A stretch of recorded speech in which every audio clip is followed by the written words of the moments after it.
सीता के रूप में अपने मृत्यु को हर कर ले जाते हुए कितना प्रसन्न है। हमारी रक्षा का उत्तरदायित्व उन पर है और वो अपना ये उत्तरदायित्व तुम जैसे दुराचारियों का विनाश करके अवश्य पूरा करें। रावण, मैं तेरी मृत्यु बनकर आ रहा हूं। रावण, मृत्यु।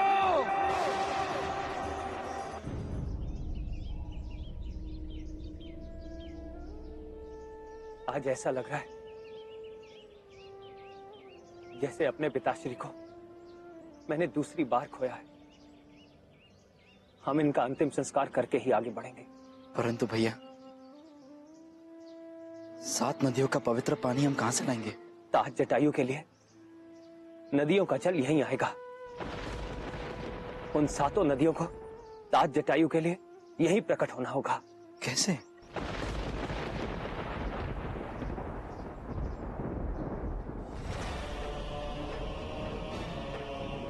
हे गंगा, यमुना, गोदावरी, नर्मदा, सिंधु, कावेरी और सरस्वती, मैं दशरथ पुत्र राम आपका आह्वान करता हूं कि कृपा करके आप यहां प्रकट हो जाए।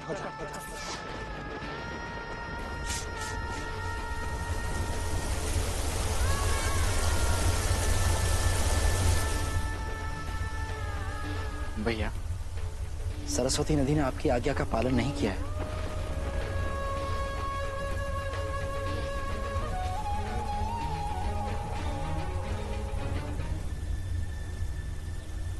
हे सरस्वती नदी,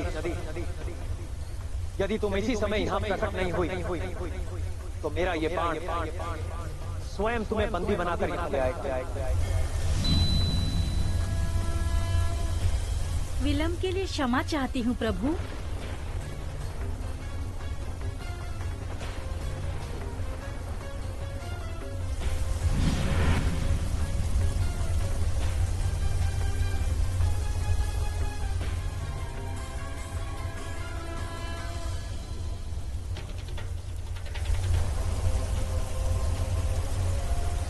चलिए भैया, हम दक्षिण दिशा की ओर चलते हैं, रावण की खोज करने।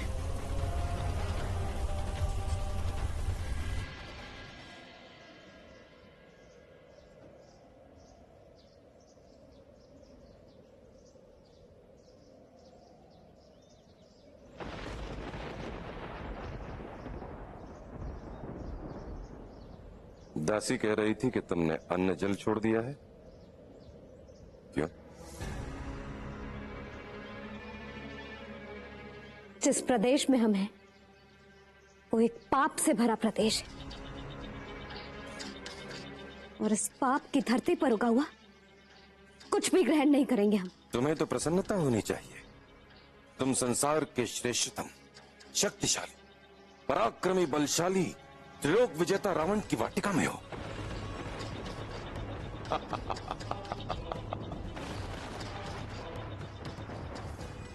तूने अपने इन पापी हाथों से हमारा स्पर्श किया है।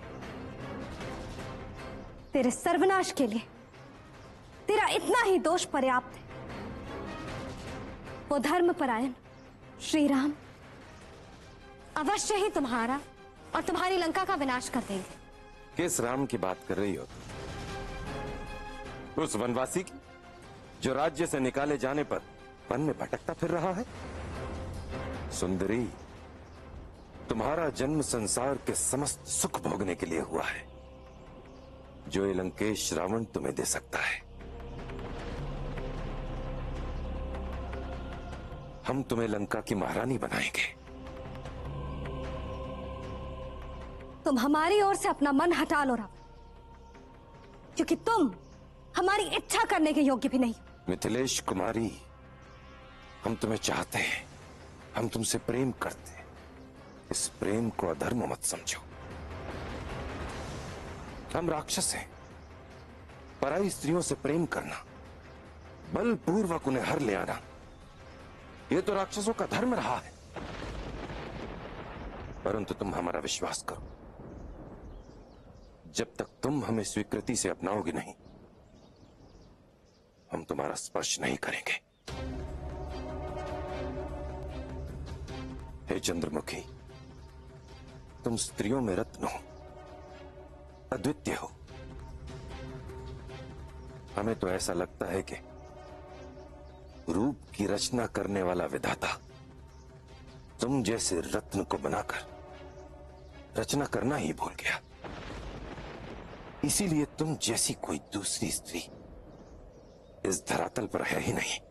तुम्हारी ये प्रशंसा और विनम्रता तुम्हारे दुष्कर्मों पर पर्दा नहीं डाल सकती। इस समय जो तुम कह रहे हो वो तुम्हारा मन नहीं, तुम्हारी विलासिता तुमसे कहलवा रही। तुम अपने ऐश्वर्य और धन से हमें नहीं लुभा सकते। जो स्त्री ऐश्वर्य, शक्ति और संपत्ति के मोह में आकर अपना पतिव्रत धर्म भूल जाती है, उससे बड़ा अधर्म और कोई नहीं हो सकता। हमारे लिए वो वनवासी तीनों लोक के संपत्ति से अधिक मूल्यवान है। उस महान पुरुष के सामने हमें तुम कायर, तुच्छ गीदड़ के समान दिखाई देते हो, जो चोरों की भांति आकर एक अबला और असहाय नारी को छल से उठाकर ले जाता है। धिक्कार है तुम पर, तुम्हारी माता पर, तुम्हारे पूर्वज पर, तुम्हारे पूरे कुल पर धिक्कार है। एक बार नहीं, सहस्त्र बार धिक्कार है। सीता,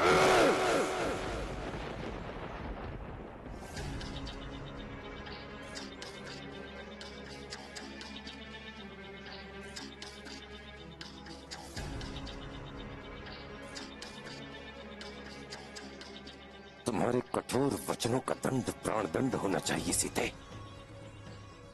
परंतु हमारा प्रेम हमारे क्रोध को रोक रहा है। हम आज ही तुम्हारे पतिव्रत धर्म के अभिमान को तोड़ देंगे। हम अभी इसी समय तुम्हें लंका की महारानी बनने का सौभाग्य प्रदान करेंगे। सावधान रावण, इस तिनके को पार करने का दुस्साहस मत करना।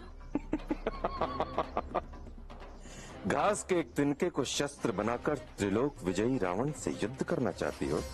ये तिनका नहीं, ये एक धर्मपरायण स्त्री के शील और सत्यता का अग्निबाण है। यदि हमने अपने कर्म, मन और वचन से अपने पति से अनन्य प्रेम किया है,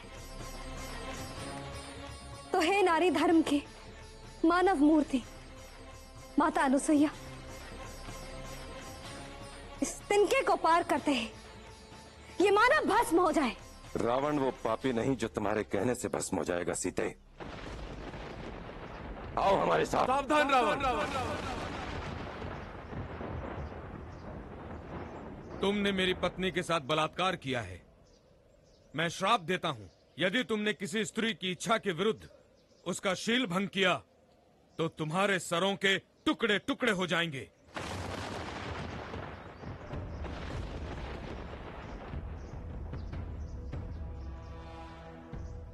हम तुमसे प्रेम करते हैं सीते, इसलिए बलपूर्वक हम तुम्हें अपना नहीं बनाना चाहते। हम तुम्हें छोड़ देते हैं, परंतु केवल 1 वर्ष के लिए। 1 वर्ष के भीतर भीतर तुम अपनी स्वीकृति से हमारे अंतःपुर में आ जाना। त्रिजटा, जी लंकेश। किसी भी प्रकार तुम सीता का अभिमान तोड़ने का प्रयत्न करो, प्रेम से समझाकर या दंड का भय दिखाकर, हर प्रकार से इसे वश में लाने की चेष्टा करो। जो आज्ञा लंकेश। परंतु यह भी याद रहे, सीता तुम्हारी होने वाली महारानी है।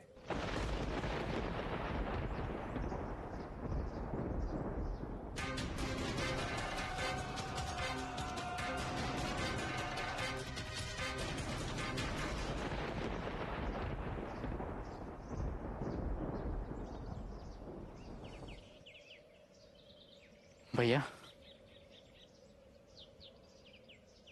ये वन अति भयंकर लग रहा है। दूर दूर तक किसी मनुष्य के आने जाने का संकेत तक नहीं। भैया मैं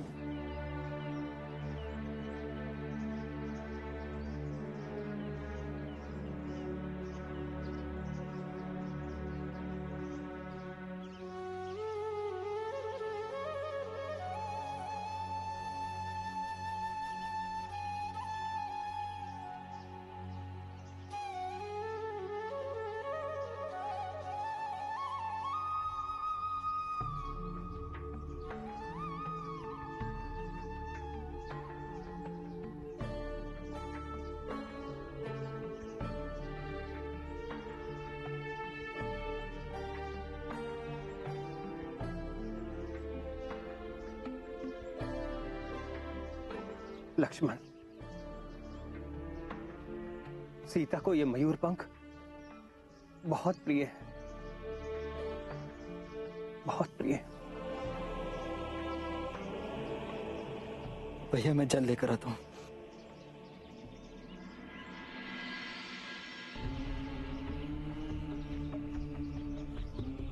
मुझे खेद है सीते कि जब तुम्हें रक्षा के लिए मेरी आवश्यकता थी, उस समय मैं तुम्हारे पास नहीं था। मैंने जीवन भर तुम्हारी सुरक्षा का वचन दिया था, परंतु तुम्हारी रक्षा नहीं कर सका। मुझे क्षमा कर दो प्रिय, मुझे क्षमा कर दो।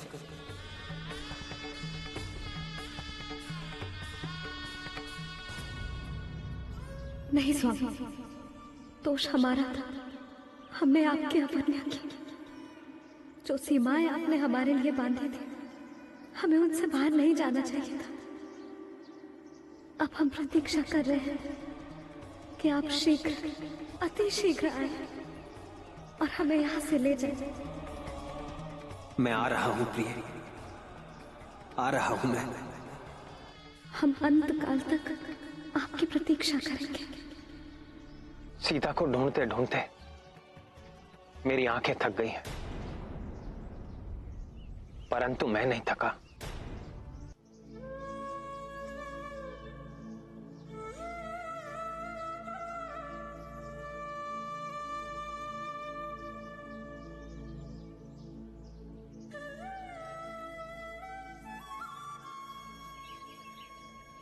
तुम्हारी मनोदशा मैं समझती हूँ देवी सीता,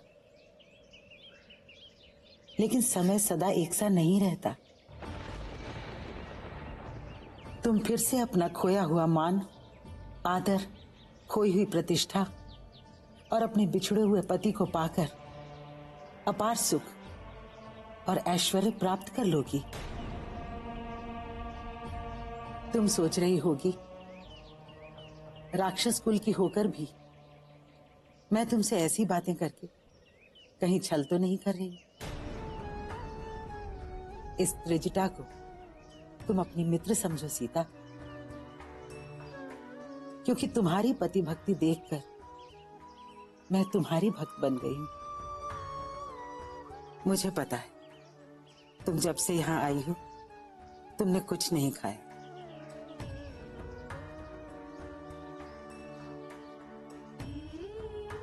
लो, मेरी ममता के नाम पर थोड़ा भोजन कर लो। हमें नहीं खाना। जीवित रहना है या नहीं? अपने पति का स्वागत करना है या नहीं? दिल में अपने पति को फिर से पाने का विश्वास है या नहीं? है, पूर्ण विश्वास है। एक वही तो है जिन पर हम तो क्या, ये सारा संसार विश्वास करता है। तो फिर भूखे रहकर क्यों अपने प्राण देना चाहती हो? तनिक सोचो, यदि श्री राम आकर रावण को पराजित करेंगे तो वो किसके लिए? यही ना कि वो फिर से अपनी प्रियतमा को पा सकें। तुम उनका ये लक्ष्य निष्फल बनाना चाहती हो। अपने लिए नहीं तो अपने पति के लिए तुम्हें जीवित रहना होगा, और जीवित रहने के लिए थोड़ा भोजन ग्रहण कर लो। किंतु हम ये भोजन नहीं ग्रहण कर सकते। हमारे स्वामी वहां कंद मूल और फल खाते हैं, तो हम ये राजभोग कैसे ग्रहण कर सकते हैं? स्त्री धर्म का पालन करना तो कोई तुमसे सीखे। कल मैं तुम्हारे लिए कंदमूल का सात्विक भोजन लेकर आऊं। परंतु कहां से? लंका में भी कुछ सात्विक लोग हैं, महाराज विभीषण जैसे नीतिवान। मैं वहीं से तुम्हारे लिए सात्विक भोजन लेकर आऊंगी पुत्री। माता। हाँ पुत्री, मेरी कोई संतान नहीं है। तेरे जैसी आदर्श पुत्री पाकर मैं धन्य हो गई। माता। हाँ पुत्री।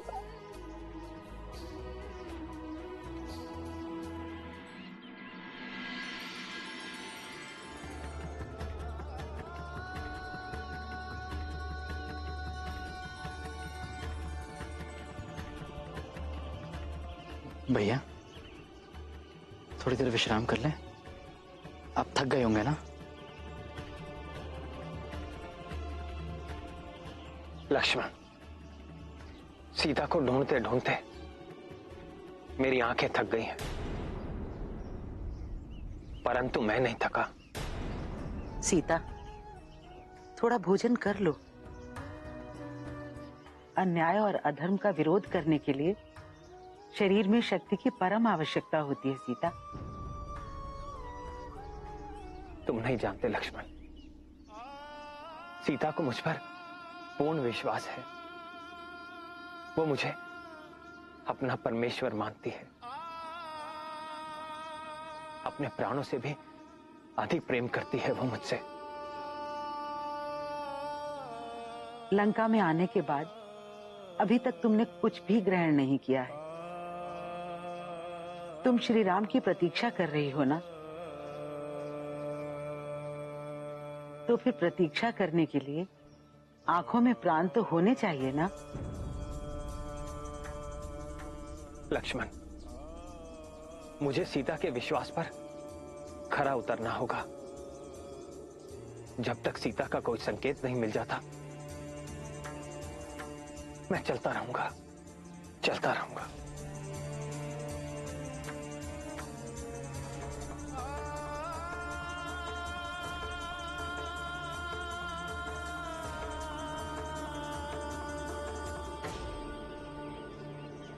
भैया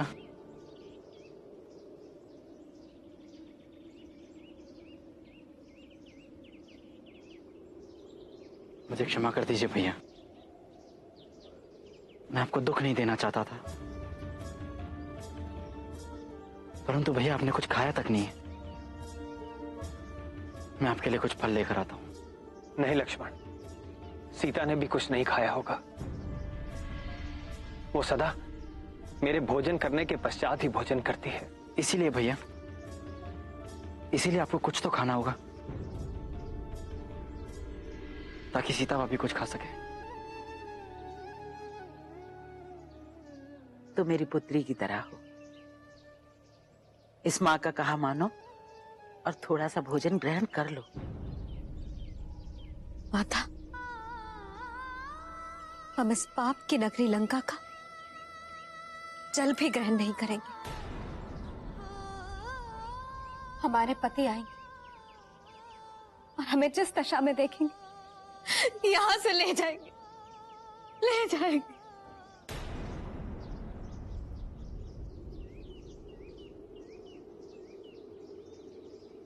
हे देवताओं, गंधर्व, यक्ष, किन्नरों, अप्सराओं, मेरी सीता की रक्षा करना।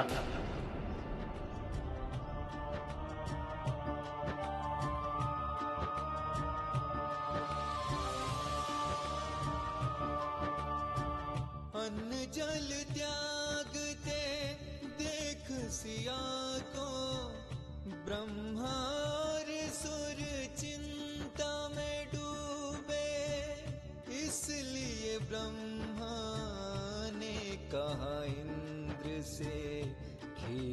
भेजा तुम सीता को दोगे, खाकर जिसको जनक सुता को भूख और प्यास पुनः न लागे, निद्रा देवी को संग भेजा, दोनों सिया की ओर चले।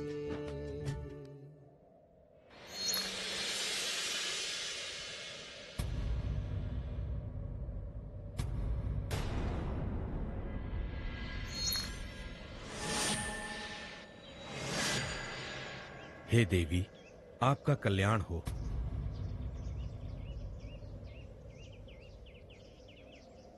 कौन हो तुम? मैं इंद्र हूँ, देवताओं का राजा। वो दुष्ट रावण क्या समझता है कि वो अपनी माया से किसी को भी इंद्र का रूप देकर भेजेगा और हम उसे सत्य मान लेंगे? चले जाओ यहां से, चले जाओ।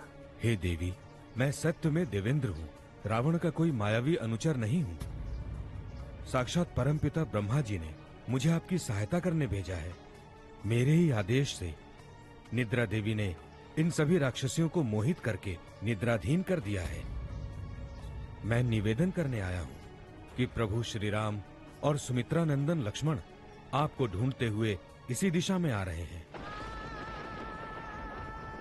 स्वयं प्रभु श्री राम ने हमें ये आह्वान किया है कि हम आपको बता दें कि उन्होंने अन्न ग्रहण किया है।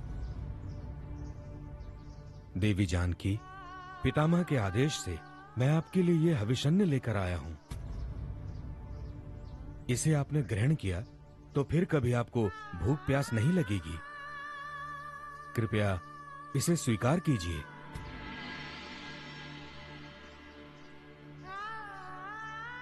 हे देवी, इसे स्वीकार करें।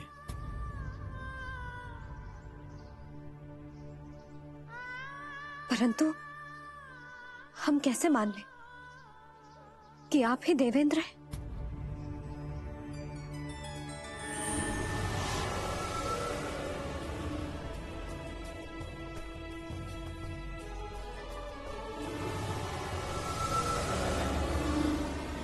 हर प्राणी की आध्यात्मिक उन्नति और शक्ति के अनुसार ही उसके शरीर के चारों ओर एक तेज पुंज, एक प्रकाश का क्षेत्र होता है। शक्ति जितनी अधिक होगी, प्रकाश का क्षेत्र उतना ही बड़ा होगा। देवेंद्र,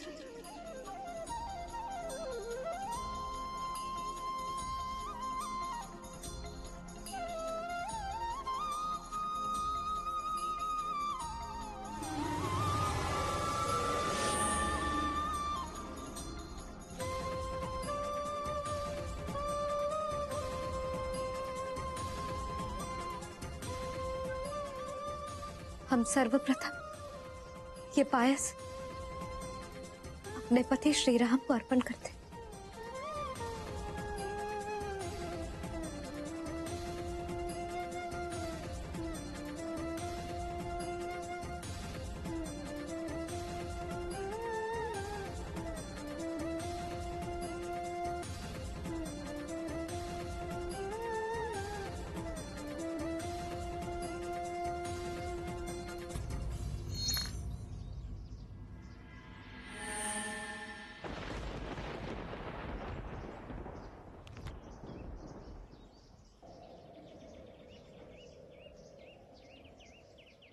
भैया, ऐसा प्रतीत हो रहा है कि राक्षसों के आतंक के कारण ये वन निर्मनुष्य और जीव रहित हुआ है। ऐसा लग रहा है कि यहां कोई जीवन ही नहीं है।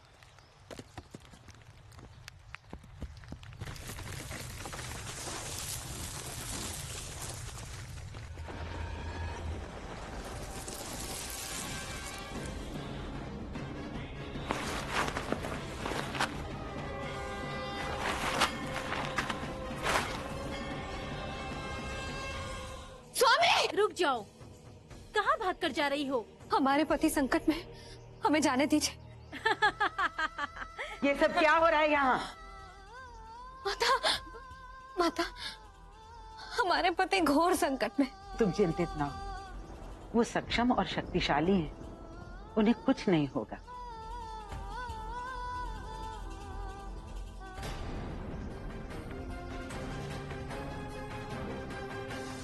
भैया, इससे पहले कि हम दोनों इसका भोजन हो जाए, इससे अच्छा है कि आप मेरी बलि इसे चढ़ा दें और सीता भाभी की खोज में निकल जाए। यदि बलि ही चढ़नी है तो इस राक्षस की चढ़ेगी।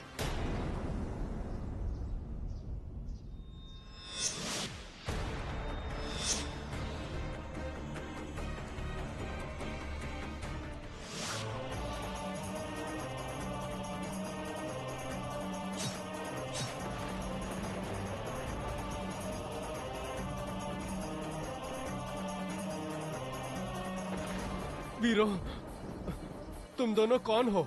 ये इक्ष्वाकु वंशज महाराज दशरथ के पुत्र श्री राम हैं और मैं इनका अनुज लक्ष्मण। मेरी ये दोनों भुजाएं मेरे लिए भारी बंधन थी। बड़े सौभाग्य की बात है कि इन्हें आपने काट डाला। जब आप दोनों अग्नि के द्वारा मेरा दाह संस्कार कर देंगे, उस समय मैं आपकी सहायता करूंगा। आपको एक अच्छे मित्र का परिचय दूंगा। जो रावण मेरी सीता का अपहरण करके ले गया है, उसकी सूरत से परिचित नहीं हूं।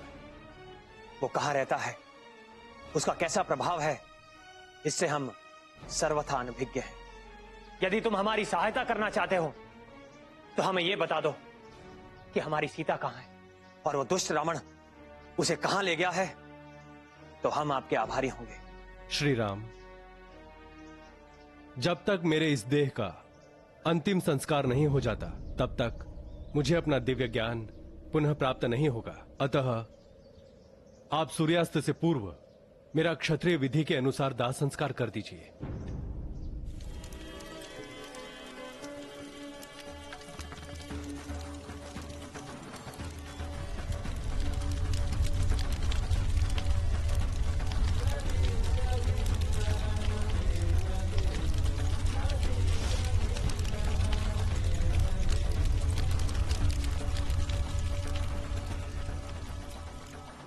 मैं आपको एक ऐसे पुरुष का परिचय दे रहा हूं जिसकी सहायता के बिना आप अपने मनोरथ में सफल नहीं हो सकते।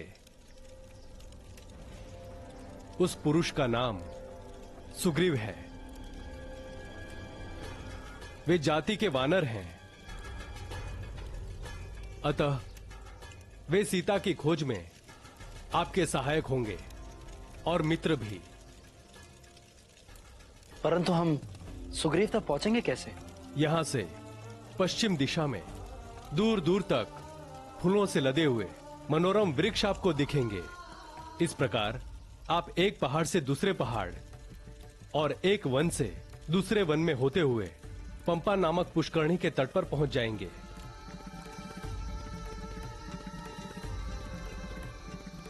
पंपा के सामने ऋष्यमुख नामक पर्वत है।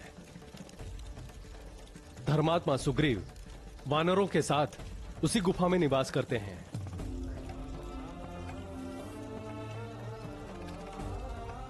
अब तुम परम धाम को जाओ।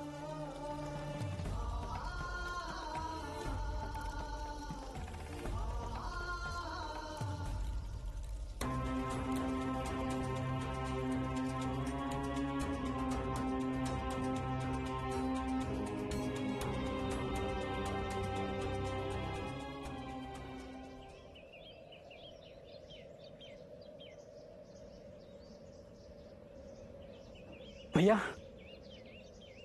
भैया, हमारा हर कदम हमें ऋषिमुख पर्वत की ओर ले जा रहा है। वो देखिए।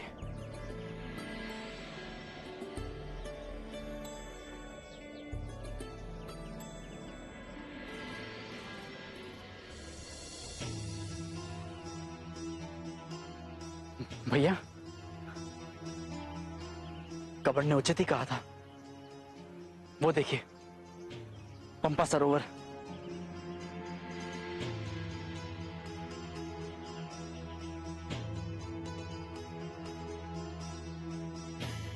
परंतु भैया, वो आश्रम किसका है? वहां कौन रहता होगा?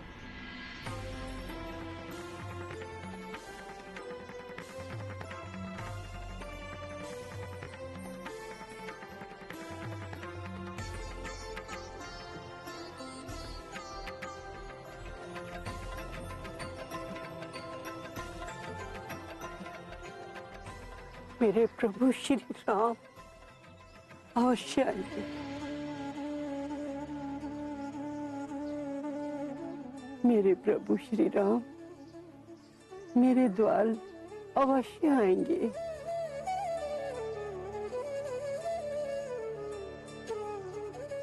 देखो, ये तो आज भी फूल बिछा रही है। क्यों महात्मन, कौन है ये और किसके लिए फूल बिछा रही है? अपने प्रभु श्री राम के लिए।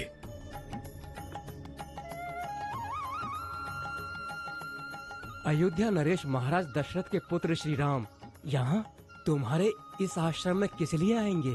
वो आएंगे, अवश्य आएंगे। मेरे गुरु मातंग ऋषि ने बताया है।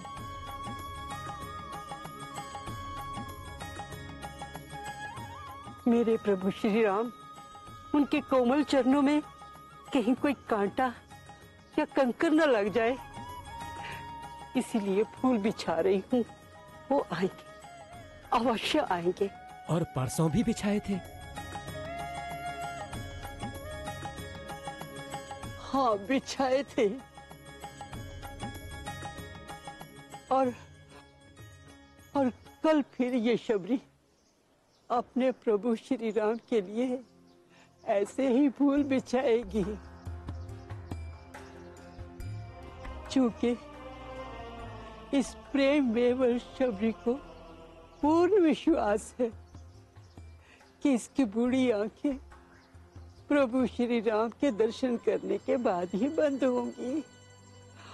वो आएंगे, अवश्य आएंगे। मैं आ गया हूँ, मैं आ गया हूँ, मैं आ गया हूँ, मैं आ गया हूँ, मैं आ गया हूँ, मैं आ गया हूँ। प्रभु के आगमन की प्रतीक्षा और मिलन की आस लिए फूलों से मार्ग सजा कर बैठे, व्याकुल मन में प्यास लिए।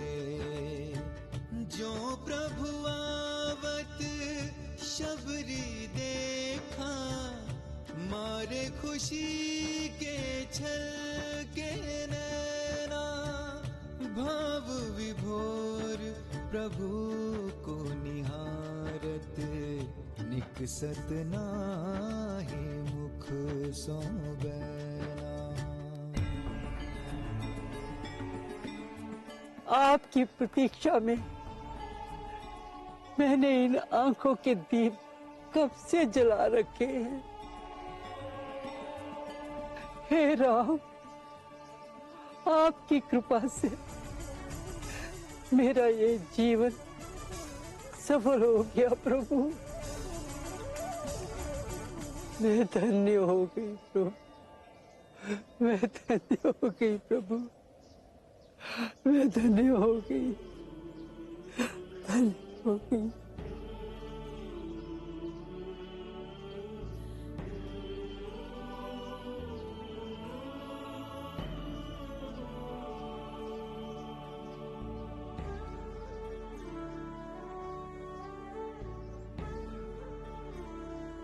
आपके चरण कमलों से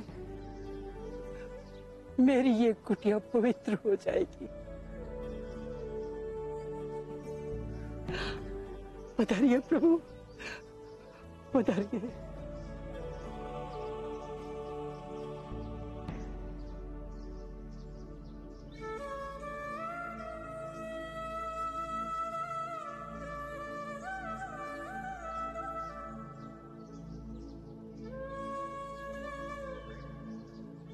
प्रभु, मैं आपके चरण पखारती हूँ।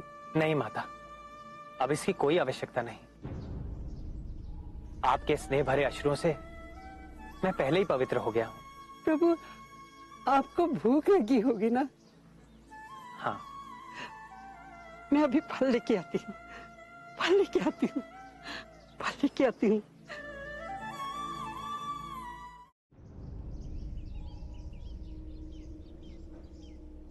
प्रभु, कई वर्षों से प्रतिदिन ये मीठे मीठे बेर आपके लिए चुन कर लाती हूँ। खाइए प्रभु, खाइए।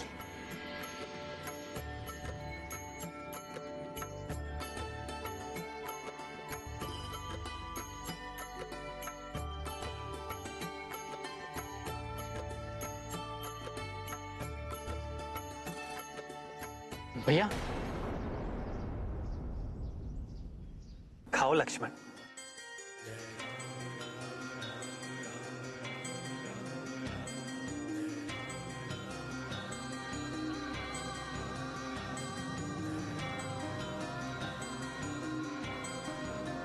खाओ लक्ष्मण। जय जय श्री राम, राम राम जय जय श्री राम, राम श्री राम, राम जय जय श्री राम, राम राम जय जय श्री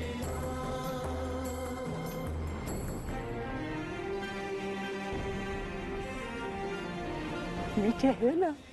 इनकी प्रशंसा के लिए मेरे पास शब्द ही नहीं। वर्षों के बाद ऐसा लग रहा है जैसे माता कौशल्या अपने हाथों से खिला रही हैं।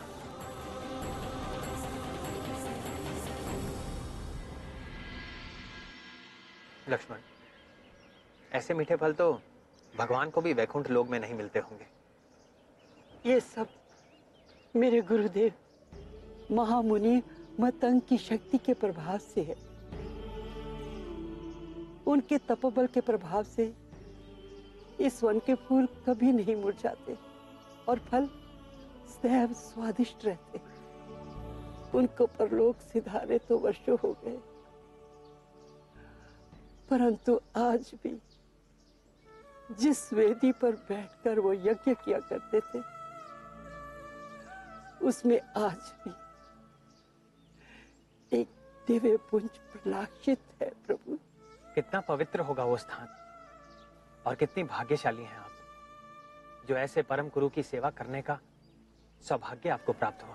प्रभु, जिन दिनों आपके चित्रकूट में आगमन का पता चला, उन्हीं दिनों मेरे गुरु आश्रम के समस्त मुनियों को साथ लेकर दिव्य विमानों में बैठकर अपने धाम चले गए थे और मुझ में भक्ति भाव की प्रधानता देखते हुए मुझे इस कुटिया में रहने का आदेश दिया और कहा कि एक दिन प्रभु श्री राम अपने अनुज लक्ष्मण के साथ इस आश्रम में आएंगे। बस उनके दर्शन मात्र से ही तुम अपनी भक्ति का फल पाओगी और उसके पश्चात तुम हमारे पास आ जाना। तो क्या उन्हें हमारे आगमन का ज्ञान पहले से ही था? हाँ प्रभु, उन्होंने कहा था कि एक दिन प्रभु श्री राम अपनी भार्या की खोज में यहाँ आएंगे और तुम उन्हें महाबली सुग्रीव तक का मार्ग बताओगे और उन्हें ये भी कहना कि महाबली सुग्रीव के साथ मित्रता करके वो रावण पर अवश्य विजय प्राप्त करेंगे।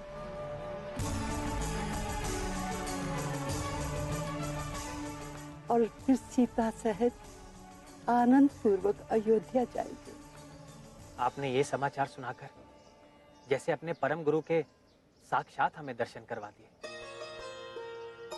अब कृपा करके हमें ये बताएं कि हम महाबली सुग्रीव तक कैसे पहुंचे? यहाँ से आगे जाकर एक पंपासुर नाम का सरोवर आएगा। उसके दक्षिणी तट की ओर ऋषिमुख और मालदरी नाम की 2 पर्वत शिखाएं दिखाई देंगी। बस उसी में महाबली सुग्रीव अपने 4 मंत्रियों सहित रहते हैं, जिनमें हनुमान नाम का आपका एक चिर परिचित भक्त भी है।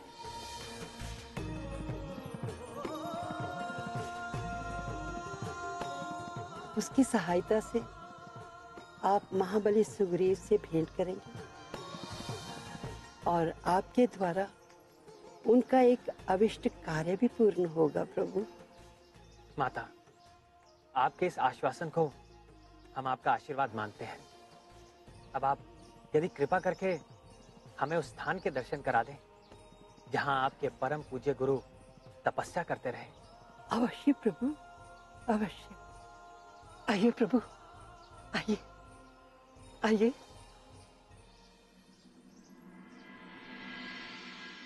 आइए प्रभु, आइए प्रभु, आइए।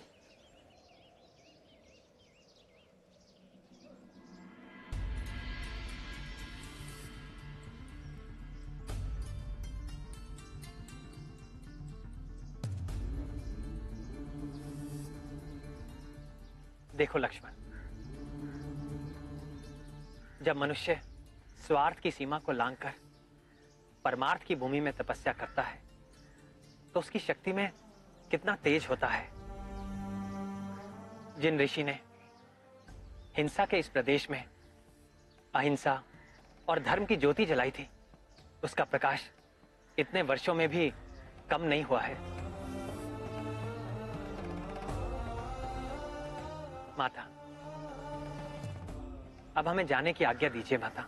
आज्ञा तो उससे पहले आपको मुझे देनी होगी रघुवींद्र, और उससे भी पहले आपको अपनी भक्ति और भक्ति का ज्ञान भी मुझे देना होगा प्रभु। माता, मैंने अपने गुरुजनों से नवदा भक्ति की जो महिमा सुनी है उसे मैं आपको हृदय से सुनाता हूं, और आप भी उसे हृदय से धारण कीजिए।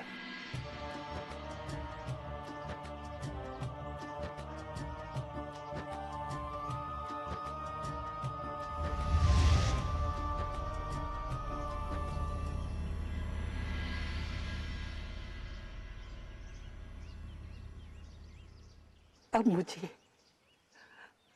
अपने गुरुदेव के पास जाने की आज्ञा दें प्रभु।